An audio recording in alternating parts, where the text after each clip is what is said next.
Hi everyone, welcome again to another live question and answer audio event, getting your English to the highest level and where it should be.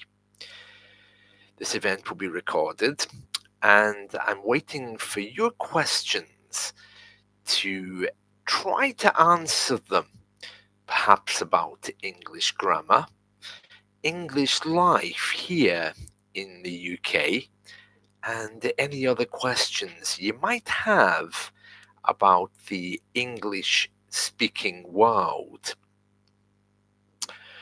Many of you may already know me, and you'll know that my name is Joseph.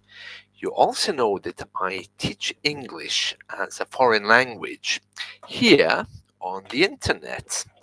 I'm just looking at my microphone. It doesn't appear very loud, but I think you can all hear me because I can see it's plugged in and waiting to go. But anyway, yeah, I think many of you know me anyway. And so I'll be waiting for your questions that you want to ask me about vocabulary, grammar, life, anything you want to ask about English and the English world. Now, just to get us started, we'll go through some news headlines to give you time to get here and to see what I'm doing. So, this week, of course, in the UK, politics has been quite a big deal, as it usually is. So, we're going to read some news headlines while we're waiting for you to come with your questions. All right. I'm just a little bit worried that my microphone is showing that perhaps you're not hearing me so well. So I don't know why that is, but I'll wait until somebody joins and then you can tell me if you hear me or not. All right. So I suppose the big news story here in the UK today is all about TikTok because it's looking like it's actually going to be made illegal. It's going to be banned in the United States. I don't know if that's really going to happen. There's talk that even if it does, that Donald Trump will immediately bring it back because he's being inaugurated, isn't he, on Monday. So it's a big deal here because many people here work on TikTok in the same way as I'm uploading to YouTube.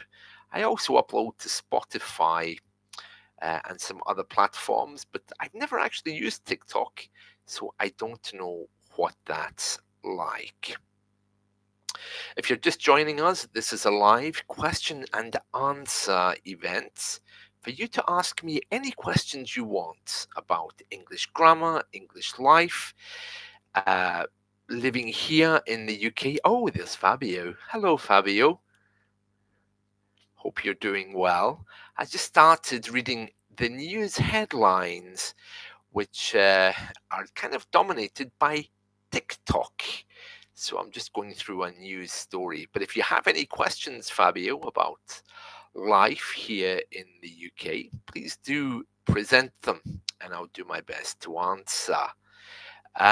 Yeah, I was just saying that TikTok is about to be banned.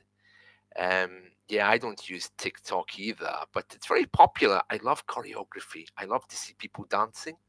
So that's I shouldn't tell people that because it sounds a bit strange, but yeah, I do like a bit of shuffle. So I do sometimes on YouTube look for people shuffling, and I know that TikTok is an expert for that. That platform has many Chinese people shuffling. It's not the same, but yeah, I do like to watch people dancing. Shuffling is that particular type of dance where they move their feet kind of quickly. It is fun. So we're just reading about how TikTok is set to be banned. It says here a TikTok ban in the US is set to go ahead on Sunday after the Supreme Court rejected an appeal. An appeal is when you ask again, oh, please don't ban me. Yeah. So you can sometimes appeal to your wife, for example, to cook you nice food. Or if your mother says that you can't go out this weekend, you can appeal her decision.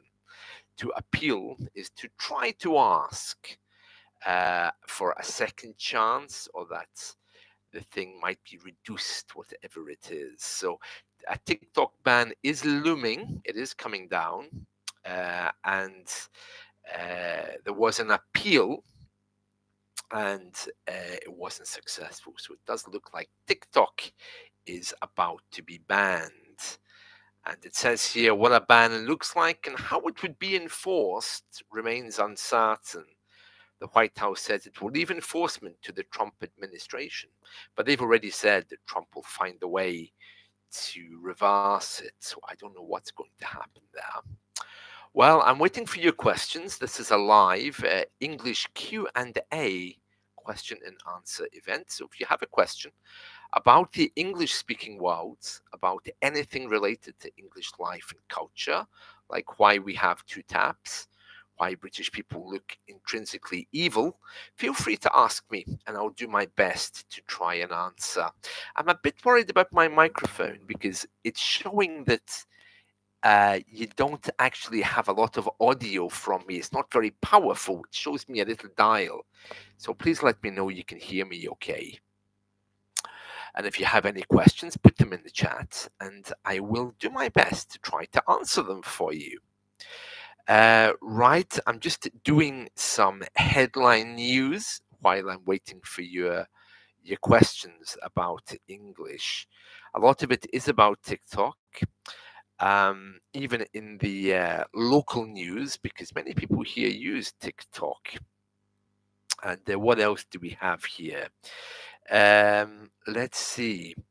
Oh yeah, the London mayor, he's going to be investigated over Taylor Swift tickets.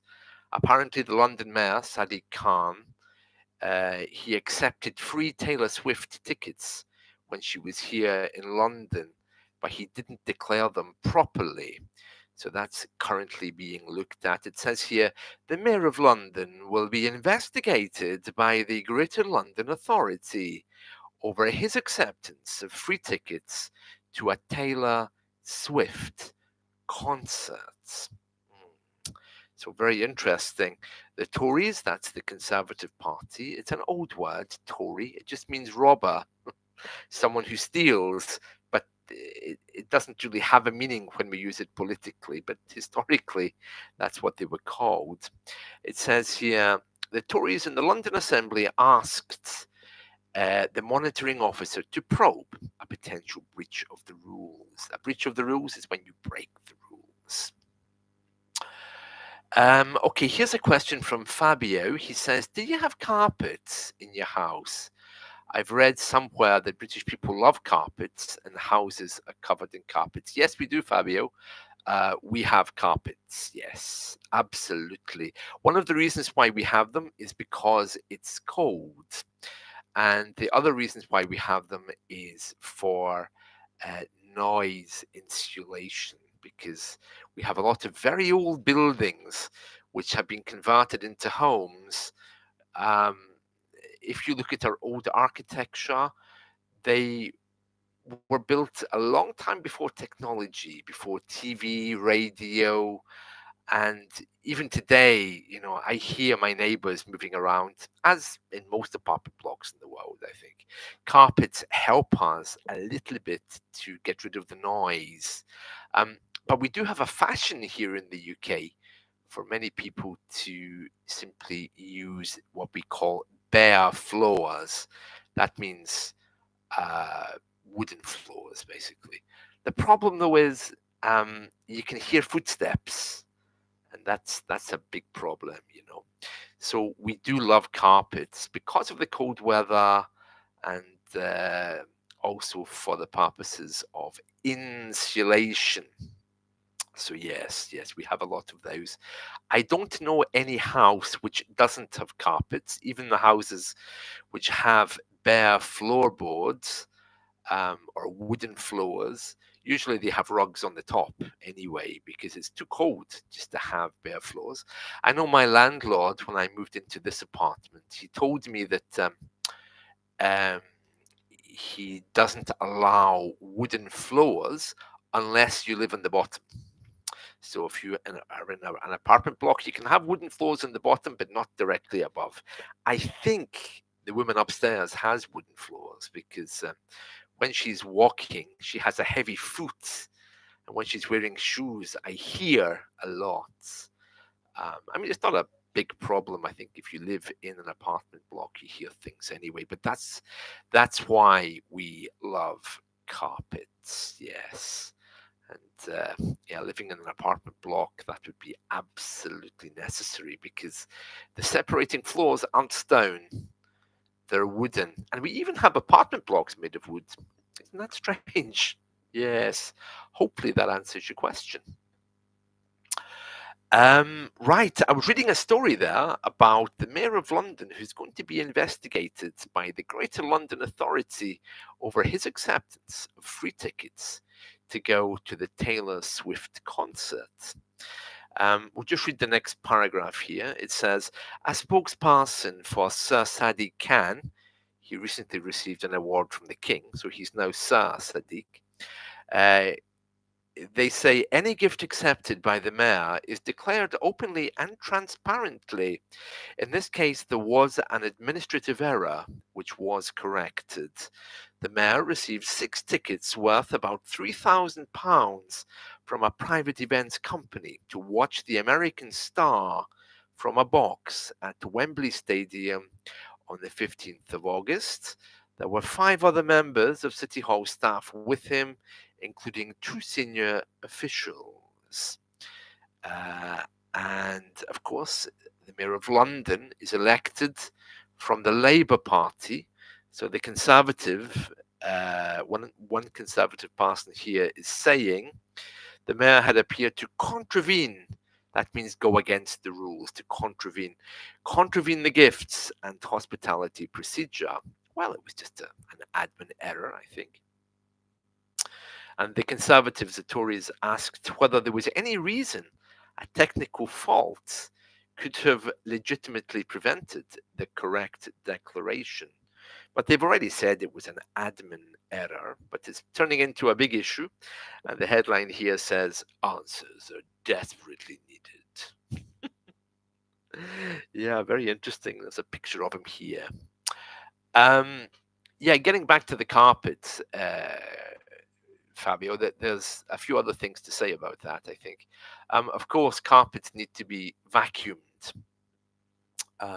So it's very important that they're brushed and vacuumed, whereas on a wooden floor, you can simply maybe sweep up the dust on the floor. The other thing about carpets is if you have a little cat, like I have, he's always clawing at the carpets. And he's able to sometimes almost destroy bits of it. So it's a bit harder if you have a pet, you know. I suppose if you have a dog in an apartment block, then you would hear the dog moving around. Maybe you could tell me what it's like where you are. It's very interesting. Thank you for that question. We're just looking at the news headlines right now. And we're just looking at the news headlines around the UK today while I'm waiting for your next question. So it says here, some of these headlines are very, very depressing. Celebrities requesting cakes by a London TikTok baker. You see, TikTok is very important here. We want to revive the UK's oldest Chinatown. So those of you who've been to the UK, you'll probably know that we have Chinatown in London right next to Soho, and they tried to move it and they were unsuccessful. So most of our Chinese stores are around there. However, in Liverpool, there's also a Chinatown, and this is the UK's oldest Chinatown.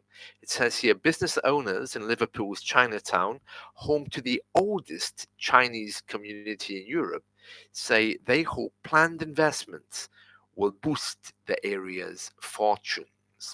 That just means boost the area's luck or business. The area in the south of the city centre has been home to Liverpool's Chinese community for more than 200 years. It's a famous Pei Fang. I don't know what that is. Oh, it's an arch. It's a Chinese word apparently. The famous Pei Fang on Nelson Street is the largest multiple span arch of its kind outside of China. Oh, very interesting. Very interesting. Um, those of you who know me through italki, you might be surprised to learn that italki is actually based in Hong Kong. Um, yeah, very interesting. And I sometimes have to deal with them. Nice people. And yeah, so they're in Liverpool. They're talking about uh, Chinatown, and they want it to be brought back to life. Chinese sounds like a very interesting language, doesn't it? I've never learned any Chinese, but I do know that the people who work in the Chinese restaurants around the corner from me, they often, when I go in, they say ni hao. So I guess ni hao is a nice way to say hello, I suppose. But I've also heard that there's many, many different languages and dialects in China. So I don't know what ni hao is, if it's Cantonese, Mandarin. Okay, the Cantonese food's delicious, isn't it? Anyway, the restaurants are buffet, where you can eat as much as you want. What's this, Fabio? You're saying I have a dog? No carpet. Carpet here in Italy. Oh, you want to say carpets is countable. Carpets here in Italy are not common. And I have only a rug. The truth is that my wife doesn't like them. She says that they catch dust. Yes, yes. Well, it's kind of the opposite here. You know, my grandmother, for example, if you didn't have carpets, it was considered poor. If you go into any Irish pub here in the UK, you may well find that it's a kind of spit and sawdust place. A spit and sawdust place is a place which doesn't have much decor. So without carpets, places were considered to be maybe without money or cheap, something like that. So uh, it's the opposite here from what you're saying. Yes. Oh, very interesting. Very interesting. Yes. Yes. Well, I was just saying about the Chinese language. It must be very hard with all those dialects. And I know in Italy they have a lot of dialects as well, don't they? So very, very interesting. Yes. Yes. Um, yeah, so I was just saying about the Chinese language. It must be very hard to learn. And speaking of learning, I returned to university on Tuesday morning early, and I have some lectures on Tuesday and on Friday. Fridays I don't work, so it's very interesting, and I'll be looking forward to those as well from next week. And it's very hard, I think, studying sometimes, because these days, lecturers, especially university lecturers, they keep this really weird distance. It's like English examiners. I don't know if you've ever done the IELTS or any of the exams like that, but what happens is the examiners, they seem very aloof, very distant and far away. They don't smile. You can't read their emotions. I think that's an English thing anyway, if I'm completely honest. A lot of English teachers are like that as well. It's kind of like, I'm telling you nothing until you pay me. I know some teachers are like that on trial lessons. It's all about, okay, yeah, this is what we could do, but I'm not telling you how to do that now until you book a lesson. I mean, honestly, it's like English is some big secret. Well, of course, it's not like that at all. I'm happy to tell people whatever they want to know, which is why I'm here now So if you do have any questions, please do send them over. And if you're watching this on repeat, send them over anyway. I'll do my best to try to answer any questions that you have. But yeah, I really feel that, from my university teachers, that there isn't a lot of warmth there. They're there to impart information, and well, it's helped me a lot to understand their ways, but it's also helped me to remind myself not to be like that. Yeah, I'm a very open, warm person. I don't believe in hiding information just for the glorious pound. It's a bit strange. I don't really understand that. I know some teachers I've booked trial lessons with. They've been a little bit like that. Like the languages I've learned over the years. You book a lesson with a teacher, and they start telling you, yeah, well, we could do this in the future. We could do that. And I'm thinking, well, show me exactly what that looks like. Don't keep me hanging in suspense. But everyone's different, I suppose. Everyone has their way. Anyway, we're here today with a Q&A with any questions you might have about English language, English life, and English culture. So far, I think, Fabio, there's just you and I. So if there's any points of grammar you want me to go over, or if there's anything else, please let me know and we'll make a start and do it. If not, we'll probably read something, and in the meantime, there's something I can't edit my voice on a live Q&A. Let's go over another news story then, okay? So it says here, very depressing stories, really depressing. I knew I was in so much pain, says somebody here. Sacking and final warnings over police WhatsApp chat. Let's have a look at that one. That looks quite interesting. Sacking and final warnings over police WhatsApp chat. Right, let's read through this.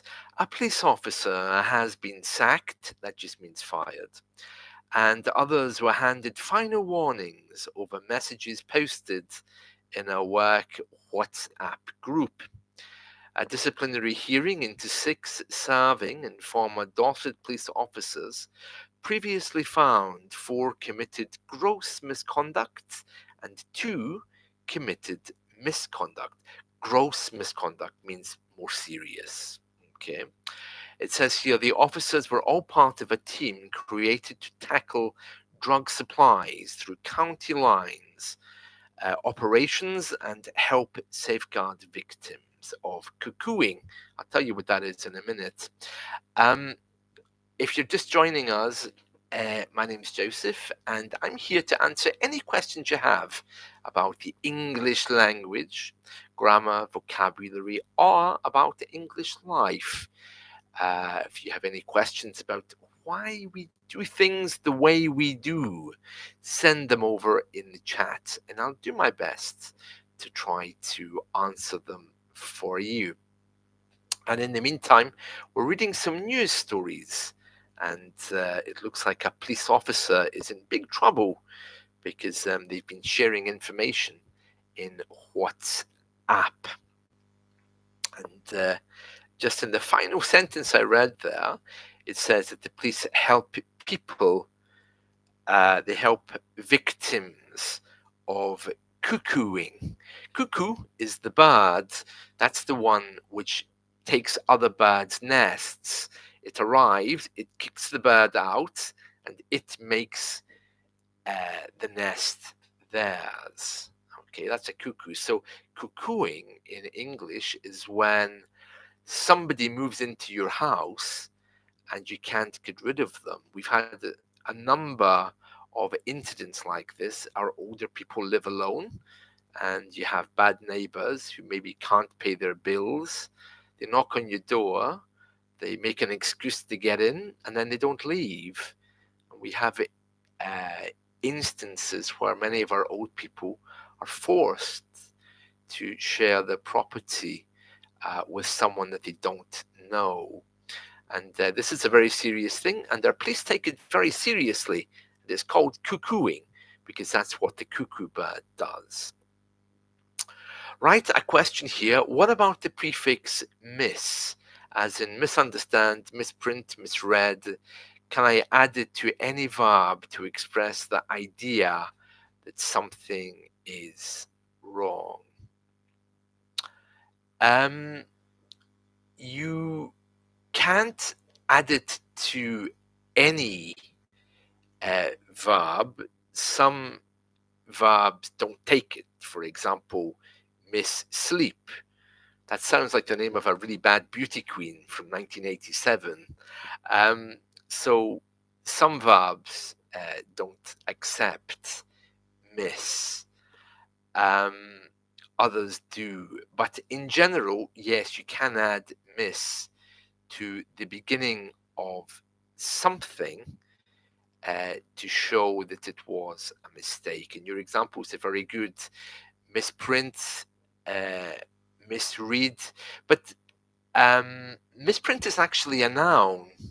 There was a misprint in the newspaper, for example. So misunderstand would be a verb, misprint would be a noun, and misread is a verb. So yeah, you can add them to some, but not all. You have to be careful with that.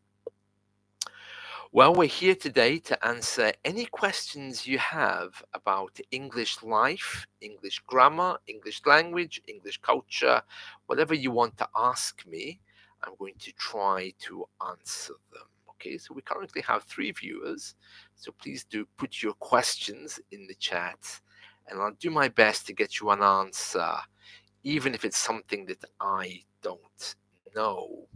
And in the meantime, we're going to read through some news stories as well, just so you know what's happening here in the UK.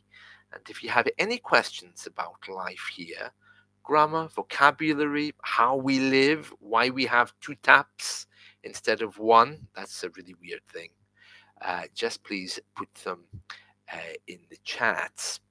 Right, so let's continue. We're currently going through some news stories. The BBC site shows news stories for the different parts of the UK separately. So we've read some English news stories. So now we're going to read some Scottish ones. It says here that a Scottish nurse helped save a child with a bullet in the child's neck. I don't quite know why that's a story, because I thought that would be the nurse's job. But it says here, a Scottish nurse has described the moment he helped save the life. Oh, I see, he's in Gaza. Oh, I didn't know that. I thought he was local. It says, a Scottish nurse has described the moment he helped save the life of a 3-year-old Palestinian girl after a bullet ricocheted through her mother's body. Oh, that's not very, very good, is it? Ricochet is when it bounces. That's a horrible story. Let me move on to something just as depressing, but maybe a little bit more cheerful. Let's see. Oh, here's a nice one. This is a search for missing fragments from the Stone of Destiny. You'll like this story. Let me explain what the Stone of Destiny is. You know that in the old days, Scotland and England had 2 sets of royal families. I mean, when I say 2 sets, there was one royal family in England and one royal family in Scotland. And the Scottish royal family, they had this special stone. And all of the royals, when they received the crown, they had to sit on this stone. The stone was used, and it became known as the Stone of Destiny. Now, I don't quite know what they did with it, okay? Whether they sat on it or the crown was on it, but it was always there when the Scottish royal family were crowned. But when the 2 countries joined together, which I think was the 17th century, I think, that stone was moved to Westminster because people were then crowned as kings and queens of the UK.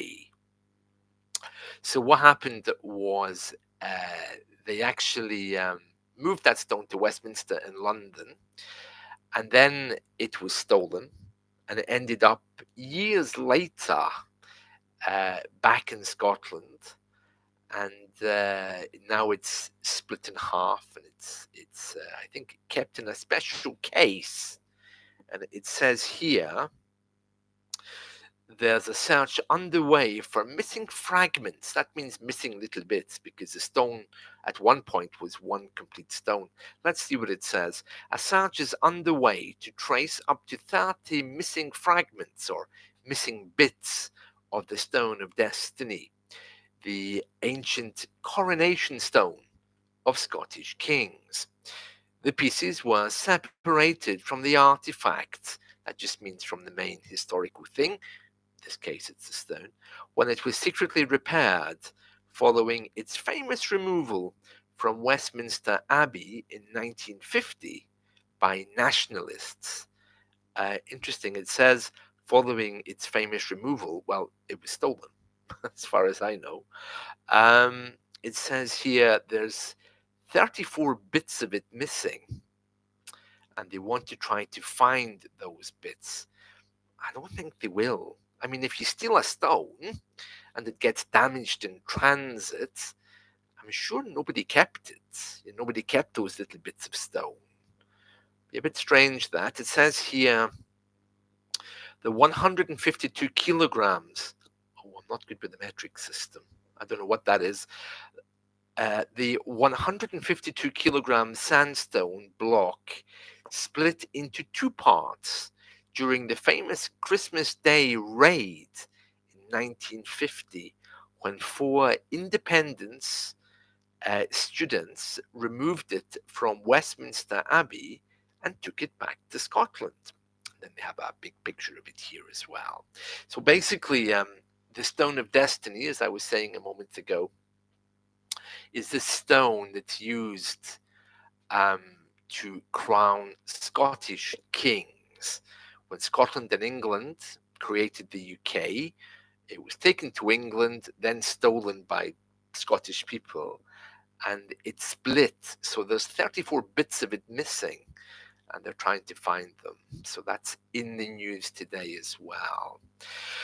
Right, if you're just joining us, my name is Joseph. I'm an English teacher, and I'd love to hear your questions about the English language, also about English life and culture. So if you have a question for me about why people do things the way we do, please send me a message on the chat, and I'll do my best to answer them here. Your question can be about anything: grammar, life, why we have two taps in the kitchen, why we always look intrinsically evil when we speak. I don't know, but feel free to ask me anything that you would like to ask. I'm here waiting for your questions. And in the meantime, we are going through some news stories from the UK over the last few days, and we're reading those. We did one a minute ago all about Chinatown, but not the one in Liverpool, not the one in London, the one in Liverpool, which they're trying to spruce up a bit. We use the phrase to spruce up when we are saying that something needs a bit of a polish to make it look better, to spruce it up. Fabio, thank you for your question. You're saying, have you ever been to Loch Ness? Well, it's not actually Loch Ness. It's pronounced like this: Loch Ness. It's two separate words. Loch Ness. And I should have capitalized the first two letters.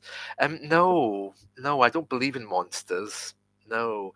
Interestingly enough, though, Fabio, something you might like to know is that in the old days, every lake had a monster, not just Loch Ness. Everyone had. It was a way for um, parents to tell the kids, "Oh, stay away from the water. The monster will get you." But before Christianity came, we did actually believe that there were monsters in our lakes. People were very interested in sea monsters, and yeah, we had a few of those. Not all of them were nice. I mean, the one in Loch Ness is very, very famous because it's supposedly the monster had its photograph taken. There's a few dubious photos from around the turn of the century. I mean, the last century, the early 1900s, which seemed to show a monster. So, for that reason, Loch Ness became very, very famous. Uh, our ancestors also believed in the monsters being there. Um, the monsters in the Scottish lakes were called kelpies, which is an old Scottish word, but we had so many of them. I mean, there's another one called the water horse. That's basically a half man, half horse. He's a horse, but he can turn himself into a man, and he's there to attract the young ladies. And if they touch him, their hand will get stuck, and he will drag them away and drown them in the water. There are female versions of that, but they're not like the horoscope sign. It's not like a centaur, half man, half horse. It's a shapeshifter. But in Loch Ness, it seems to be some kind of prehistoric creature they're looking for. It's not actually a mythological creature. I don't know why that is. I think it's because of those old pictures that came out. It made Loch Ness look like it was holding some kind of very, very old monster, like the kind you see in the movies, you know. So that is very, very famous in Loch Ness. But it doesn't help that Loch Ness is the deepest lake in Scotland, so it's very hard to actually investigate it. But you know, Americans, they love this kind of thing. They're spending a fortune sending submarines and things down there. Spending a fortune just means spending a lot of money. It's an idiom. Right. Fabio, you're saying here, even though I don't believe in monsters, I would go to Loch Ness because I think the atmosphere would be really special. Really cold, that's for sure. Freezing. I've never been. Very hard to get to by public transport. You would need to um, either drive there or you could go in one of these tours that passes by Loch Ness. But yeah, there's I think a Japanese guy lives there permanently, hoping to see the monster. He just sits there, staring at the lake all day, and yeah, it attracts many, many Americans, as you can imagine. You're saying here that you love visiting old castles, even though you know there's no ghosts inside. Yes, yeah, me too. I love visiting old castles, and if you come here, there's plenty to choose from. There's the rich ones that used to be owned by the royals. You can have a look around those. Some of them still are royal palaces, and there's others that are in ruins, just lying in fields. Some of them are still quite safe to go to. And I can share some photos of some of the old monasteries here as well, which don't have roofs on them anymore. The castles are beautiful. Yeah. Yeah, the northern part of the UK, Scotland in general, has loads of ghost stories. We are full of myths and legends about fairies, witches, all kinds of things. But you know, it's funny because English fairies are these very small beings like Peter Pan, Tinkerbell, you know, the little fairy from the Peter Pan story. In English literature, fairies are depicted as being very, very small, but yet in Scotland, fairies are big creatures. It is said that you could sit in on the knees of a fairy, and he or she would still be above you. They're huge, so they're not the kind of people that you want to meet on a dark night. Very interesting. Oh, hi, Katerina. How are you today? You're in Sweden, aren't you? Maybe you could tell us something about fairies in the north. I'm sure they're not just tiny little beings as well. I have a feeling that fairies in Sweden are probably huge as they are in Scotland.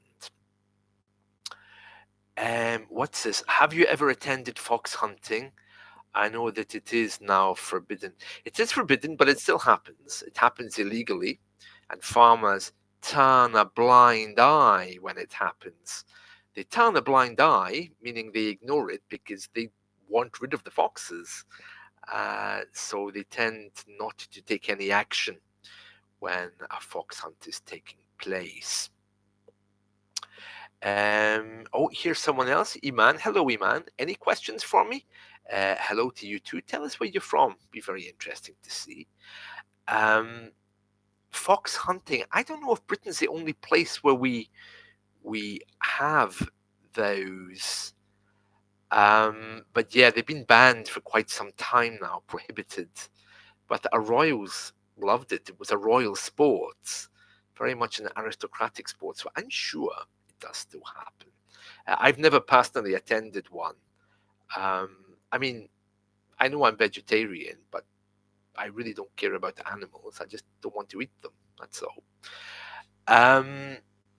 Oh, Katarina from Sweden. I'm not very familiar with fairies. I've always thought of fairies like tiny and luminescent. Yeah, I think you spelled that right, Katarina. Yeah, in England they're like that as well. It's only in Scotland that they're bullies. They're big people. Um, and if they come and ask you for work, they're very, very good workers, but you have to pay them well. If you don't, they will beat you. And they will beat you and carry you away and do horrible things to you. There's a very famous story of one Scottish fairy who hated someone so much that she used to follow him around. And he eventually immigrated to America. And he got off the boat thinking, oh, I finally got away from that fairy woman. And she was there waiting for him. Of course, it all depends on your belief in these things. But a very interesting story, yes. Yeah, I don't know how we got on to mythology. Then we went on to fox hunting, probably because of the questions here. But I've never been to a fox hunting event, but they do definitely still happen. That's for sure. Yes. Any other questions? Please do send them over. I'm here to try to answer your questions today about English people, English life, English culture, English language. Anything you want to ask me about grammar as well, anything related to vocabulary, I'll do my best to answer. This is your big moment. It is true that British people are known for being a little bit strange, especially with the amount that we drink.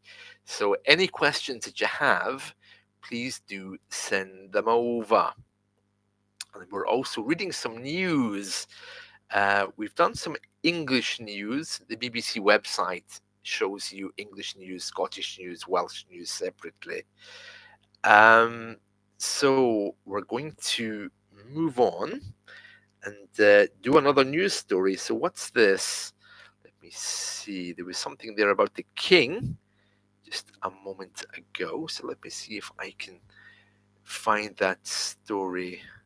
Okay, it's a video clip, so I can't share it with you. But basically, the king is up here, and he went to visit a certain place, a community food bank. The royal family own a lot of property around the UK, but they also have their own palaces. So they're often here, And when they are, they visit the locals and they do whatever it is that royals do.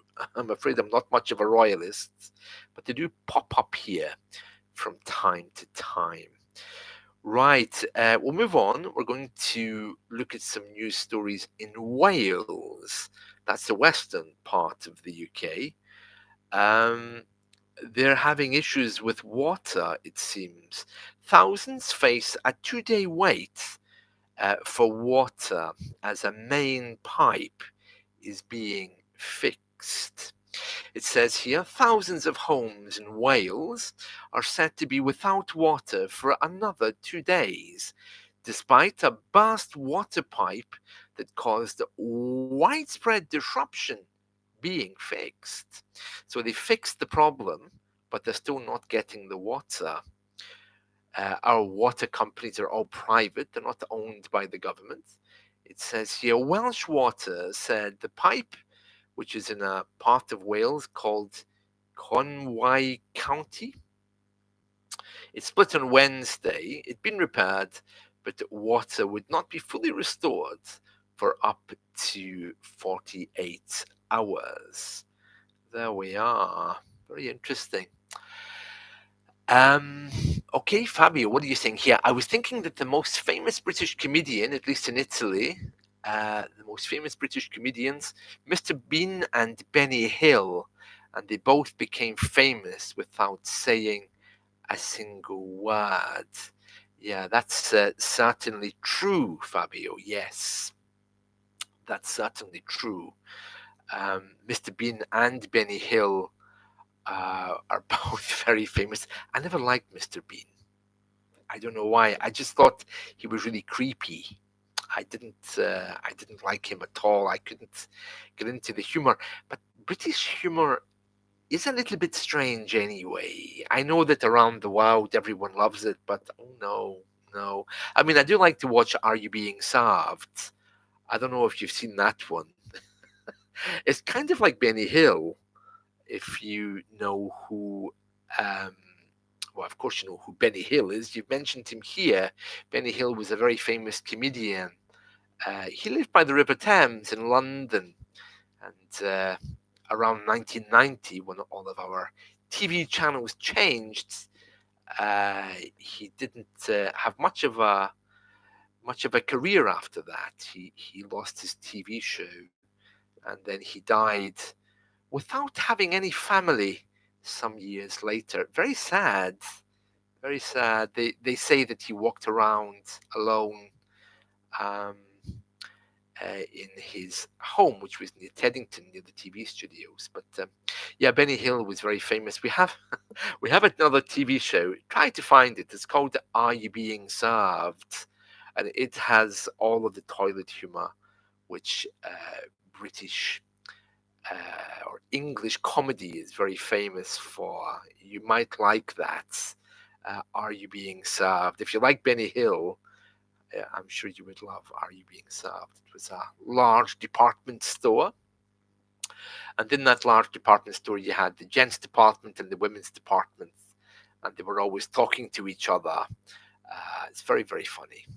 Do try to find it. I think it's all on YouTube these days. It says here, please write the name of the show. Yeah, okay. Are You Being Served? Yeah, it's a very famous British comedy. Iman is saying, I've just joined the chat. Would you please tell me what the topic is? Yes, of course. This is an open live question and answer event. So if you have any questions related to English, the language, or the culture, please give them to me and I'll try and answer. Okay, so if you're studying English and you have a question about grammar, vocabulary, tell me. Also, if you're curious about why British people do things the way they are, then ask me and I'll try to answer. Or you're an English teacher, Iman. Oh, lovely. Where are you based? Are you local or are you far away in some beautiful country somewhere? Katerina is saying you like Jimmy Carr, Michael McIntyre, Ricky Gervais. I don't know who those people are. I don't really like English humor, or I should say, I don't like modern English humor. Um, Older English humor I much prefer. From the 70s and 80s. Iman, oh, you're originally from Iran. Oh, how lovely. Very nice. You probably know, Iman, that I've been learning Farsi for a while. And it's a beautiful language and a really beautiful country. Um, you're saying you have a bachelor degree in English language literature. Oh, really? Oh, wow. Good for you. Excellent. The rest of us are trying to escape from the UK, and you you've been studying English to such a degree that you should be here, or maybe you are here already. I don't know. A bachelor degree, yeah, that's our main degree. When you leave school. Well, this is interesting. Let me explain how it works. You leave school here, and if you're in England, you go to college, and then you go to university to study for a BA. If you're in the northern part of the UK, you leave school and you go directly to university. So we do have colleges in Scotland as well, but you can do those extra few years in school and then go directly to university. That's how it works. Um, so it depends where you are. It's not all the same around the UK. And then Iman tells us, in addition, I have an MA degree in English teaching. Oh, really? Oh, lovely. Very nice. Well, if you hang around here, who knows? Maybe you can get some students. Lovely to meet you, Iman. Do you have any questions for me about English people? I mean, we're a bit strange, aren't we? Huh? I hear this a lot, that English people are really nice, beautiful language, but we are just a little bit odd. English literature is really popular in Iran. Yeah, I suppose it would be. Do you know, next week, something you'll be interested in, I'll be here talking to another British guy, but the British guy is a little bit different from me, although he's one of my closest friends. In fact, he probably is my best friend. His name is Nasser. We're going to record the podcast tomorrow night. And his parents were from Pakistan. But he's just as British as I am. There's no difference between us. We went to school here. He speaks with the perfect English accent, just as I do. But I wanted him on this podcast just to let you all know just how diverse Britain is, because some of you are thinking that we just, are white people who drink tea at 5 p.m. And it's not like that at all. I think Nasser's parents were from Pakistan, in the same way as my grandmothers were from Ireland. I think they faced a lot of discrimination when they first moved to the UK. In fact, discrimination is kind of a big deal here. For everyone, not just for people who look a bit different. So we'll be talking to him. You'll hear a podcast and a chat with him next week. Katerina, ha ha ha, I love modern English humor. Really? Yeah, I just didn't get it. I just didn't understand it. I mean, I do love the old traditional toilet humor. There's a lot of that on British TV.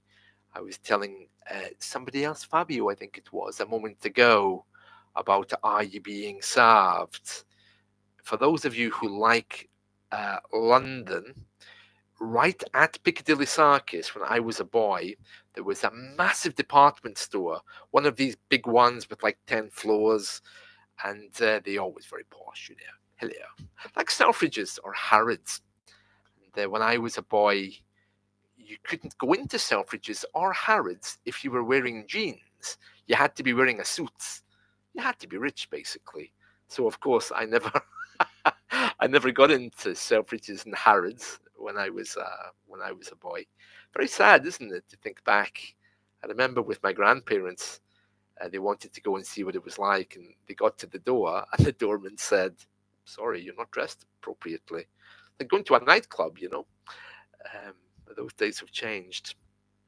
Iman, you're saying here You've always been exposed with American English. Oh, never mind. I'm sure you'll recover.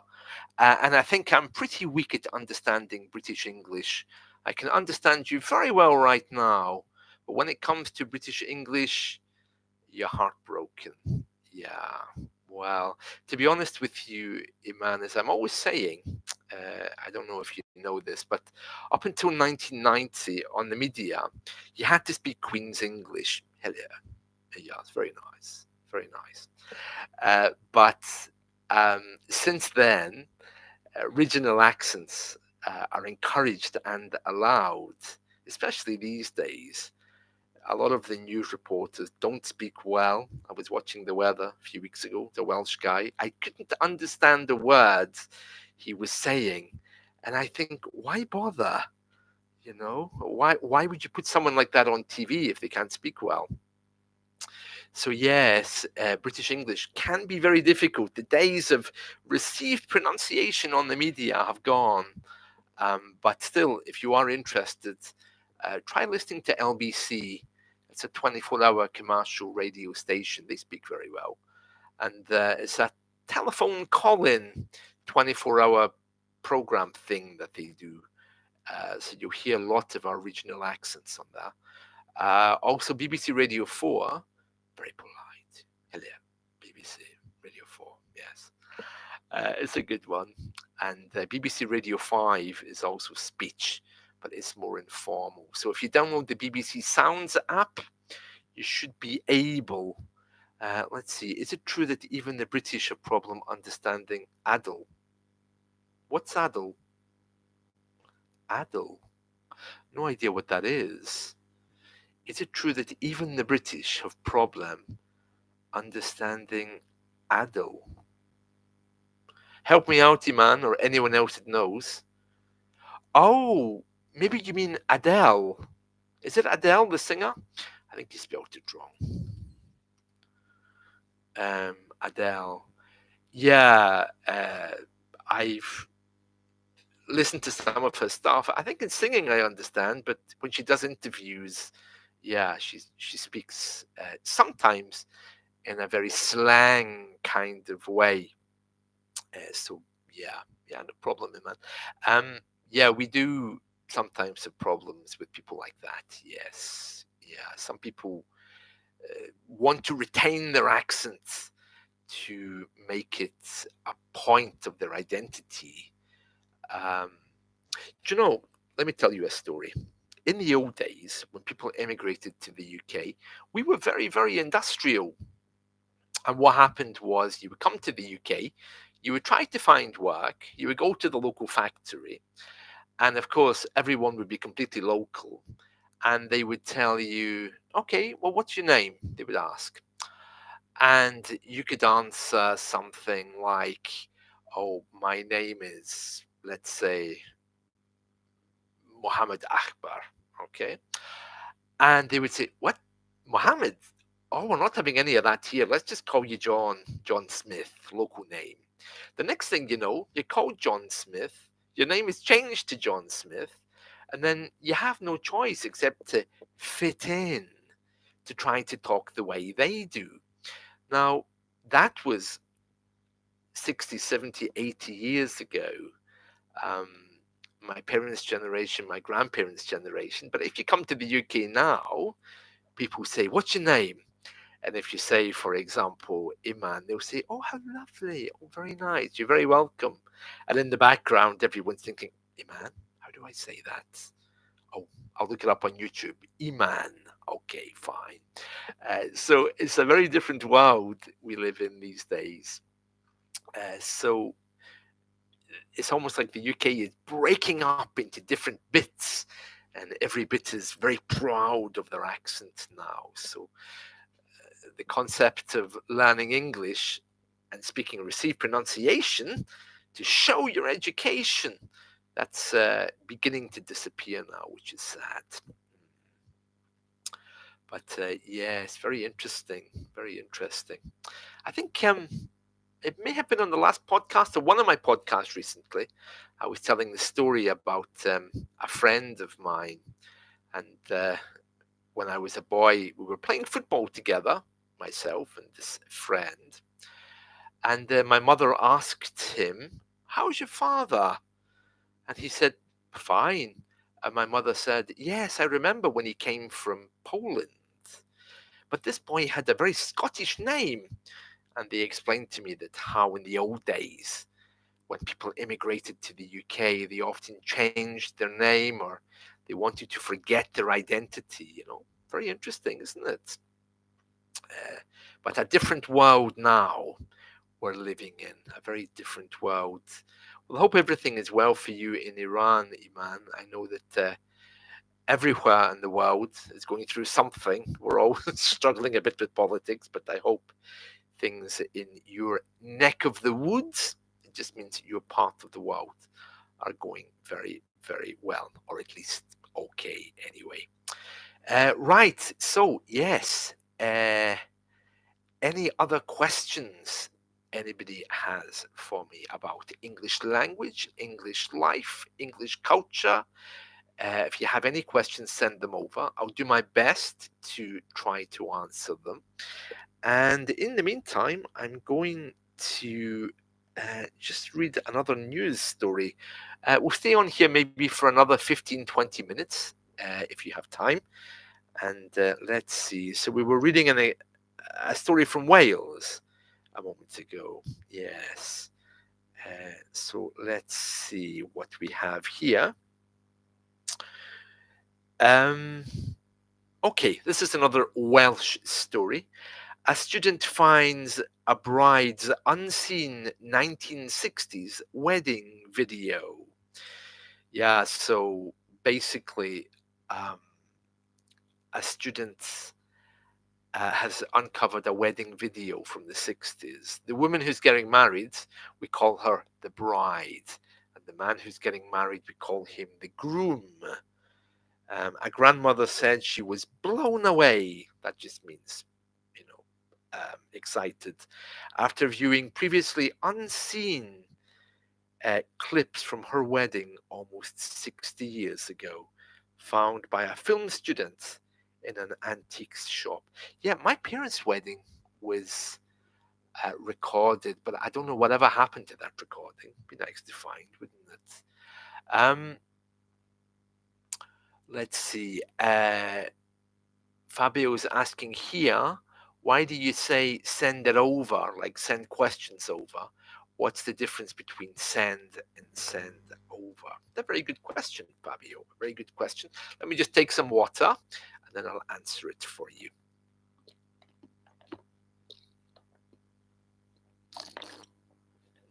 Yeah, so send over is a phrasal verb. And of course, we have many of those and we use them in English. So I could just say, yeah, send your questions. Yeah. But because we are at a distance, to send over your questions, I suppose in the old days, if you're on the phone, you could tell someone, yes, send it over by post, and then that became send over by email, maybe by pigeon at some point in history, I don't know. But yeah, we always say send over if something is coming electronically. Yet send in is the same. Send in and send over are probably synonyms of each other, but send in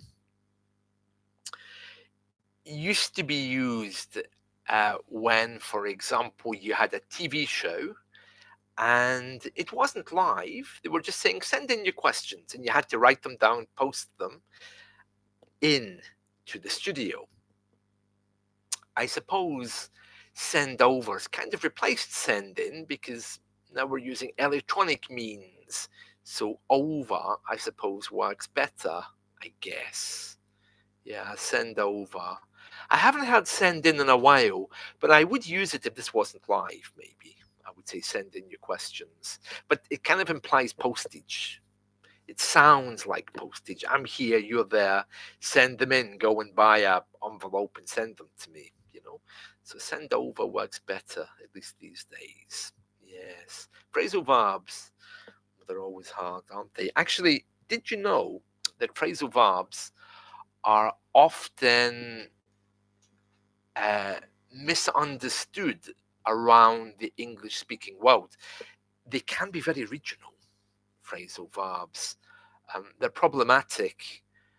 Uh, I've heard a few recently. One of the ones I remember is backup, which in American English is to reverse your car, but in British English, it's what I do with my computer at night time. Although people now here are starting to use those kinds of phrasal verbs as well. Not just phrasal verbs, idioms as well. I mean, Americans say if their company is going bankrupt, they say they're going south. That was a new one for me. Yeah, the first time I heard that was on a TV show when the man said he was going south. I thought he was moving to South America. But no, going bankrupt. We don't have that here. So phrasal verbs and idioms can be a little bit tricky when you're learning a language, which is why you have to focus in on one area. It helps with your identity as well. If you feel you love London, try to focus more on the media from London, and that'll help you a lot when you encounter American media and you don't know it. It's not because your English is bad, it's simply because it's not where you identify with. You know, when I hear an American idiom that I don't know, I don't say, oh, my English is terrible, I have to study. I say, well, they obviously speak differently, you know. So yeah, don't punish yourself over that. But yeah, that's send over and send in. Yeah, we're all kind of dominated by American media right now. They do speak very differently from us, so it's really important that you drill down into a particular area from the UK that you like. Any other questions, send them over. And yeah, I was just starting to read this story about this video. Well, I guess it's not even video, it's film that they found in an antique shop. It says here, a grandmother said she's been blown away after viewing previously unseen film from her wedding.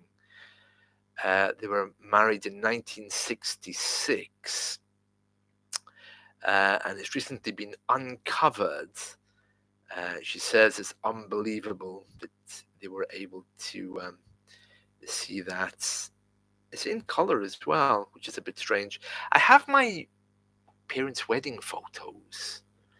No one ever smiles in photos from those days, do they?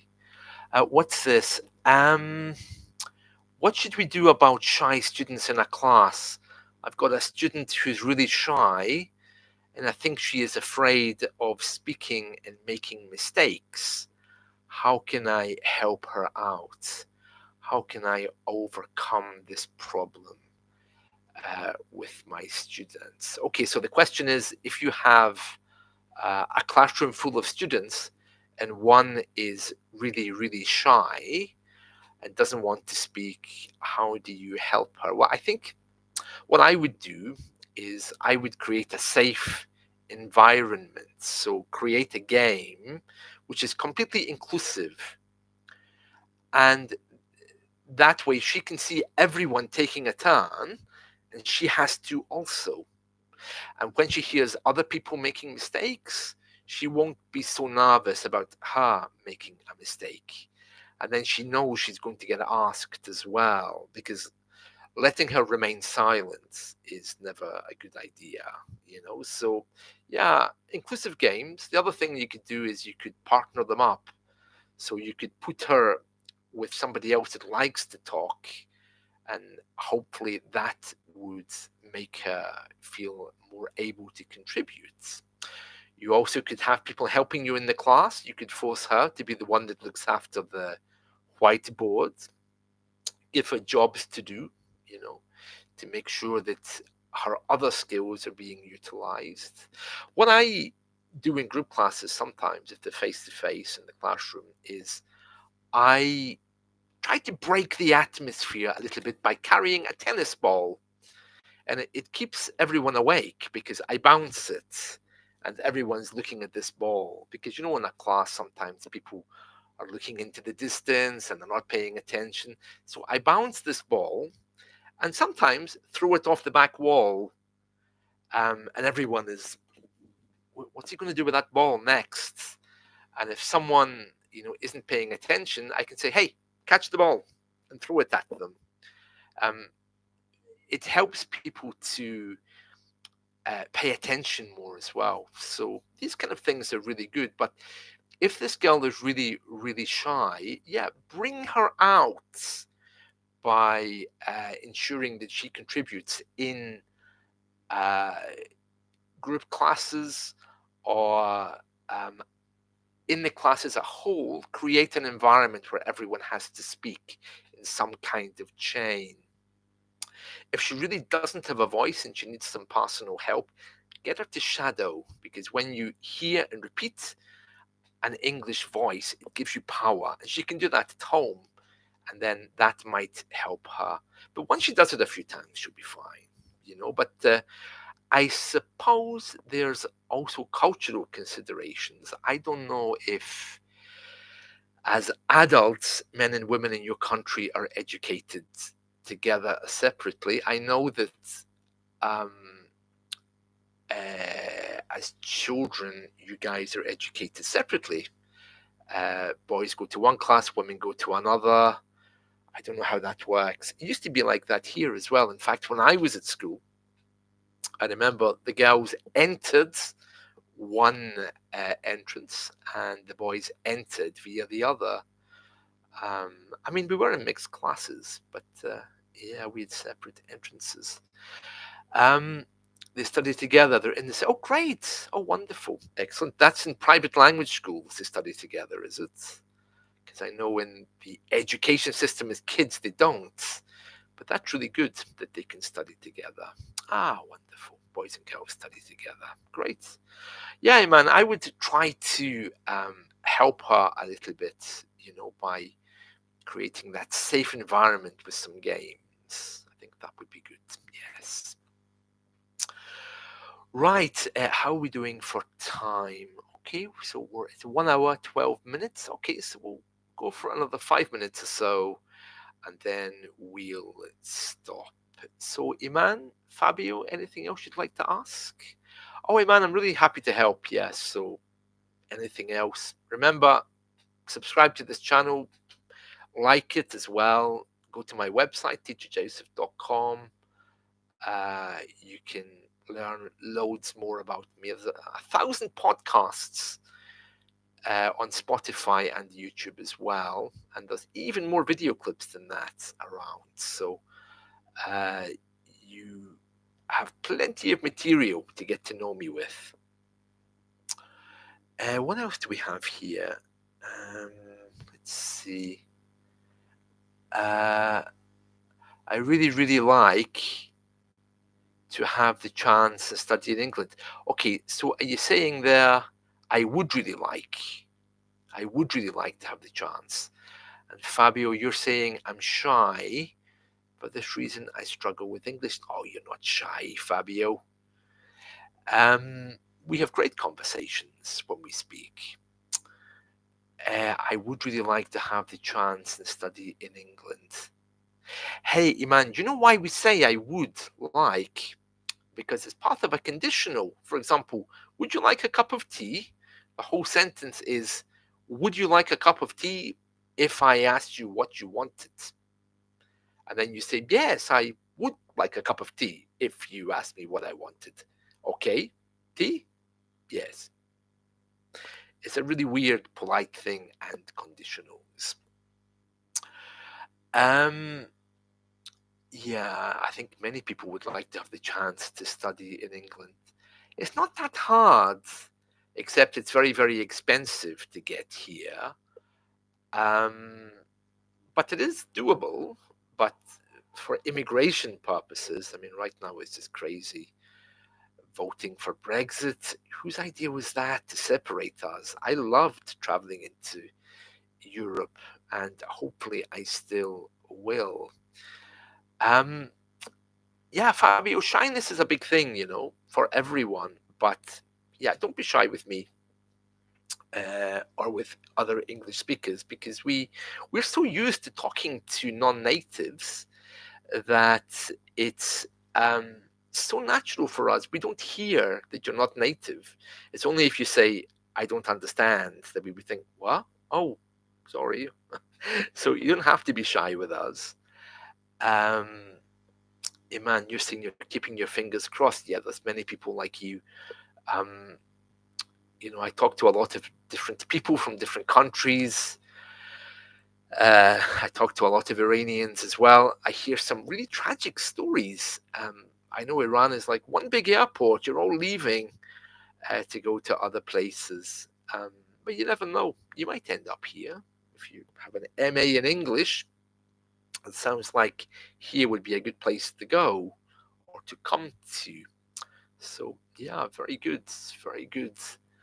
Um, Isn't it funny? People learning English for all different reasons.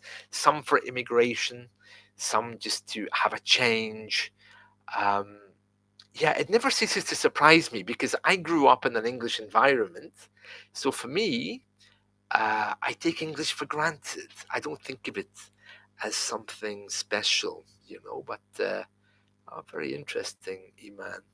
Very interesting. Yeah, and thanks to you, Fabio. Um, Katerina dropped in as well. Some people have came and went, but I hope you found something of use today. I hope this has been really helpful. Please do keep in touch, Iman. My contact details are on my website, teacherjoseph.com, if you need anything. And Fabio, I'm sure I'll be catching up with you again soon.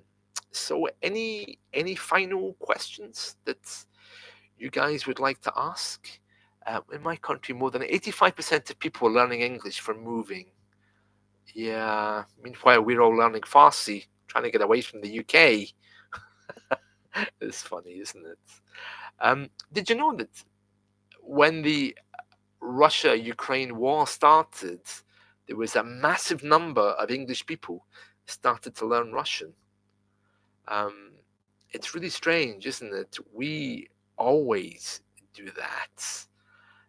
Whenever a war breaks out, we start to learn the language to try to understand more, because a lot of us are ashamed to be British. I know you all love it, but for us, many of us don't really appreciate being British. I never tell people I'm British when I go on holiday. If they're lucky, they might find out. Of course, if I get into trouble, I'll run to the closest British embassy with my passport. But usually I begin with, well, my grandparents were Irish, my grandmothers were Irish. I don't like telling people that I'm British. I'm very ashamed of some of the things that we've done and how we behave when we go on holiday.